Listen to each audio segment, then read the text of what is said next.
Very good బాబాయ్ ఛానల్కు స్వాగతం సుస్వాగతం. నా పేరు మేరీ కృపాబాయ్, కథా రచయిత్రిని. ఇప్పటికీ 400 కథలు పైగా ప్రచురించడం జరిగింది. ఇటువంటి కథల నుంచి 2 కథా సంపుటులు వెలువరించడం జరిగింది.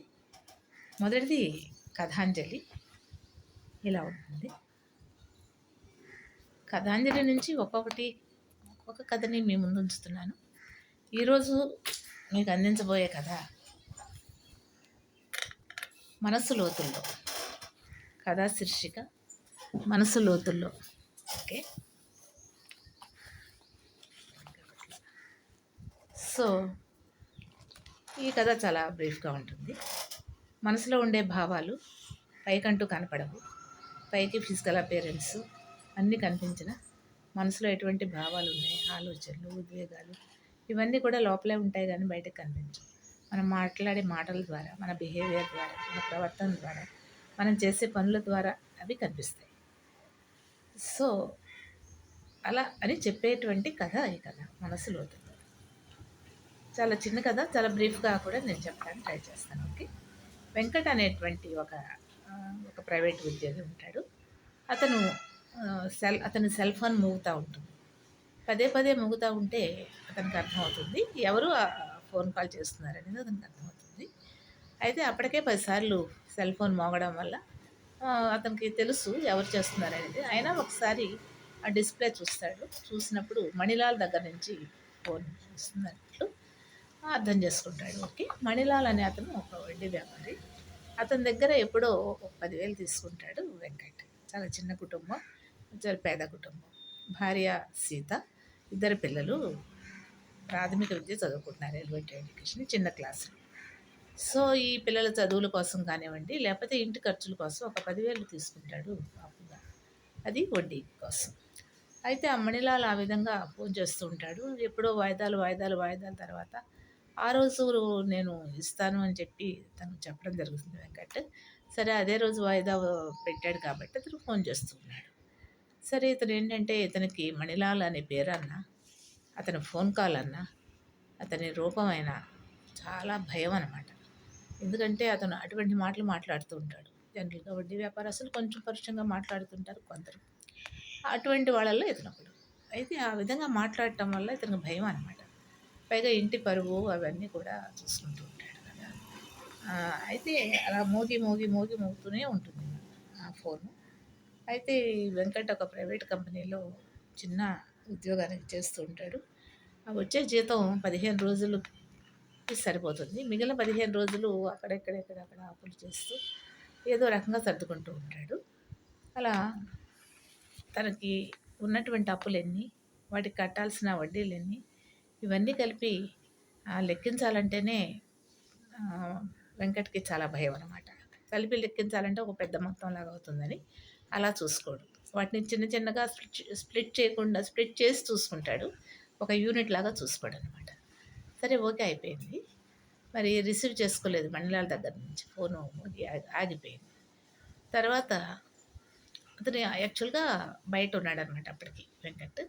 తర్వాత ఇంటికి వెళ్ళిపోతాడు. ఇంటికి వెళ్ళిన తర్వాత సీత భార్యతో ఇలా మణిలాల్ ఫోన్ చేశాడు అని చెప్పి చెప్పడం జరుగుతుంది. ఆవిడ కూడా ఏంటంటే చాలా బాధపడుతుంది.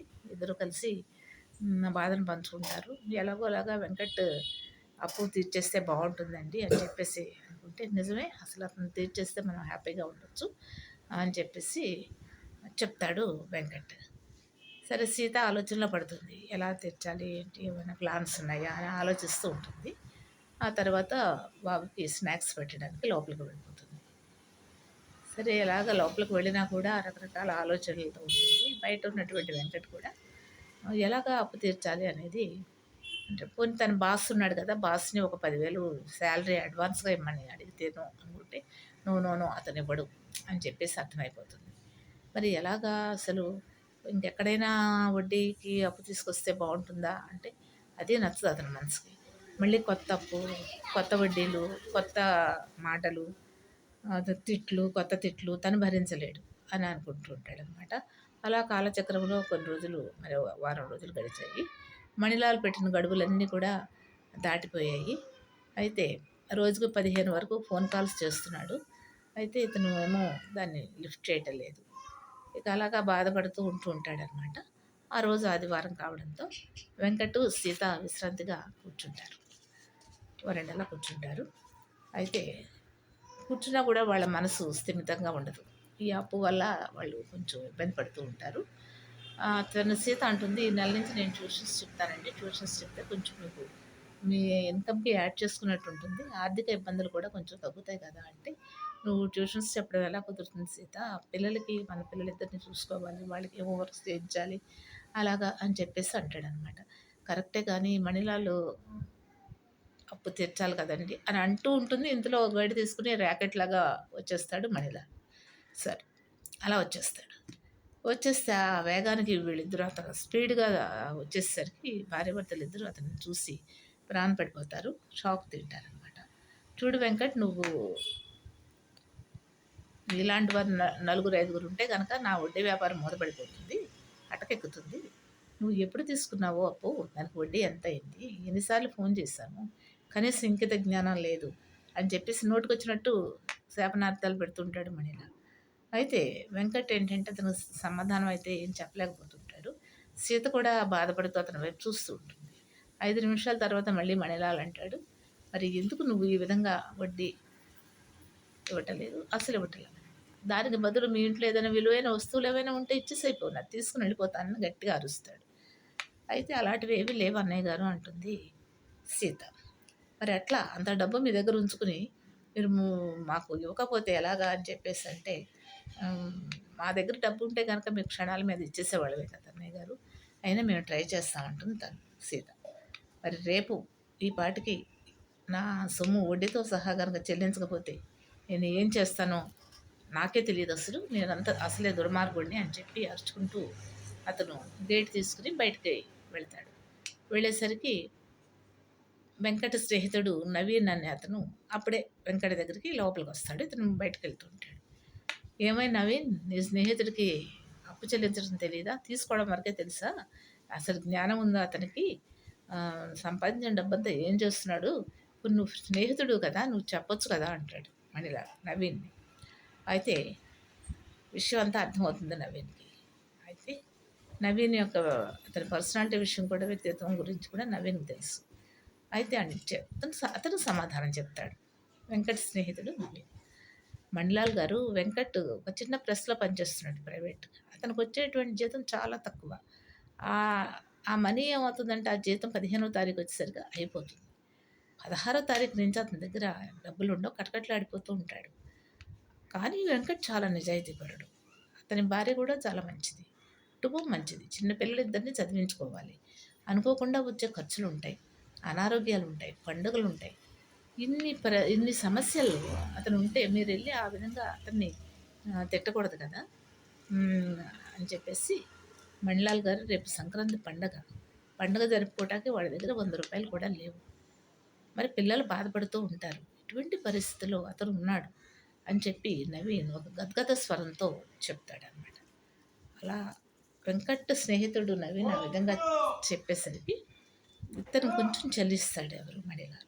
ఇతను మనిషే కాబట్టి కొద్దిగా అతని మనస్సు చలిస్తుంది.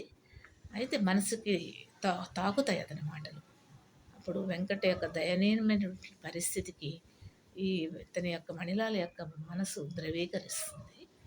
ఒక్కసారిగా చటుక్కున వెనక్కి తిరిగి వెంకట దగ్గరికి వెళ్తాడు. వెళ్ళి తన పర్సులోంచి ₹1000 తీసి వెంకట్ చేతిలో పెడతాడు మణిలాల్. వెంకటకి అర్థం కాదు. ఇప్పటి వరకు తిట్టి వెళ్ళాడు. మళ్ళీ డబ్బులు చేతిలో పెట్టాడు. అతను చెప్తాడు, "వెంకట్, నీ పేదరికం నాకు అర్థమైంది.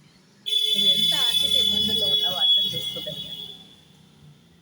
కఠినంగా అప్పు వసూలు చేయడానికి కూడా కొన్ని పద్ధతులు ఉంటాయి. ఎదుటివారి పరిస్థితి కూడా దృష్టిలో పెట్టుకోవాలి అని నాకు ఇప్పుడే తెలుసుకున్నాను." నవీన్ మాటల ద్వారా నాకు అర్థమైంది. "రేపు సంక్రాంతి పండుగ సందర్భంగా ఈ 2000 నీ చేతిలో ఉంచుకో. పిల్లలకు బట్టలు కొను. ఈ డబ్బు తిరిగి ఇవ్వాల్సిన అవసరం లేదు" అంటూ అక్కడి నుంచి నిష్క్రమిస్తాడు మణిలాల్ అతను చలించిన మనసుతో. ఇది కథ. మనసు లోతుల్లో అనేటువంటి ఈ కథ ధ్యానమాలిక ఫిబ్రవరి 2012లో పబ్లిష్ అవ్వడం జరిగింది. సో, మనిషి కఠినంగానే కాకుండా మనిషి అంటేనే మానవత్వం ఉన్నటువంటి వ్యక్తి అని చెప్పి అక్కడ అర్థమవుతుంది. ఆ పదానికి అర్థమే అది మనిషి అని చెప్పేసి. సో, మనీలాగా ఉండకూడదు మనిషి. కాబట్టి ఈ కథ ఇలా కంక్లూడ్ చేయడం జరిగి ఒక చక్కటి మెసేజ్ ఇవ్వడం జరిగింది. కాబట్టి దీనిని అర్థం చేసుకొని మీకు నచ్చితే సబ్స్క్రైబ్ చేసి లైక్ చేస్తారని నేను కోరుకుంటున్నాను. ఈ కథ ఇంతటితో అయిపోయింది. రేపు మరొక కథతో మీ ముందుకు వస్తాను. కథా రచయిత్రి మేరీ కృపాబాయి. Thank you.